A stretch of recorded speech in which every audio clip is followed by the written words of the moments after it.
এবং তার সঙ্গে লিখেছিল পিছন দিকটাই ইলাই ইলাই এরকম একটা কিছু লিখেছিল স্যার।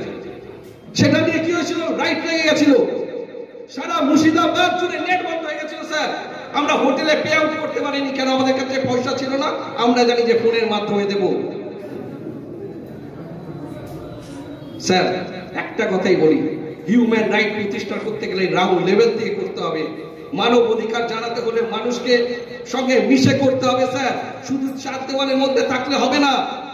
আমি আপনার কথা নিলাম স্যার, আমি আজকের থেকে চেষ্টা করবো, আমার যে ইউনিট আছে, আমার যে প্রসারণ আছে, আমার যে বন্ধু বান্ধবরা আছে, আমার ভারত ছাড়া 7টা দেশে সঙ্গে আমাদের কানেক্টিভিটি আছে, সেই দেশে প্রচার করে যাব আমরা কি বলছি, আমরা কি করছি, আমরা কি করব। স্যার একটাই কথা রিকোয়েস্ট আমি করব, 1 বছরের মধ্যে স্যার আপনাকে আমি ডাকবো সুশান্তদার মাধ্যম দিয়ে, সনাতন কাকে বলে সেইটা দেখিয়ে দেব,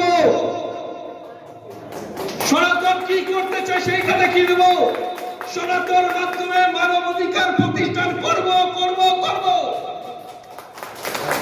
শুধু ভারতের আমি বাঙালি, আমি গর্ব বাঙালি, আমার একটা মুসলিম ভাই বাঙালি, কিন্তু তাকে এই সমাজকে একটা জিনিস বলতে হবে, ভাই তোমরা ধর্ম নিয়ে করো না, ধর্ম বিশ্লেষণ করব, প্রত্যেক ধর্ম শান্তি চায়, নীরব চায়, সম্প্রীতি চায়, বিস্তার চায়, মানবের অধিকার চায়। তো সেই ধর্মকে আমাদের প্রচার করতে হবে। কি ধর্ম? একটু আগে এখানে একজন স্যার বলে গেল চৈতন্যদেব, চৈতন্য বিকাশ করেছিল হরে কৃষ্ণ নাম বলে। আমি চাই এই অ্যামস্টন ইন্ডিয়া সেরকম একটা প্রকাশ করুক যে মানুষের মধ্যে নবজাগরণের সৃষ্টি হোক, মানব অধিকার জাগুক। সুশান্ত দা আমার খুব প্রিয়, মাঝে মধ্যেই আসেন, ওনার একটা নিউজ পেপার আছে, আমার যেটুকু অর্থ আছে আমি সামর্থ্য আছে সাহায্য করি।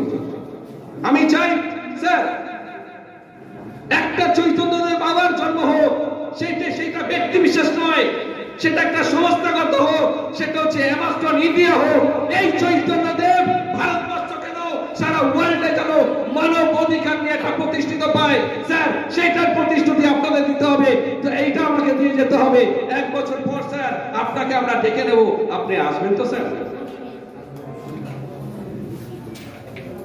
যদি ভুল ত্রুটি হয়ে থাকে আমাকে ক্ষমা প্রদান করবেন। এইটুকু বলে আমি করছি। নমস্তে, সম্পূর্ণ জীবন আমার শুরু হবে।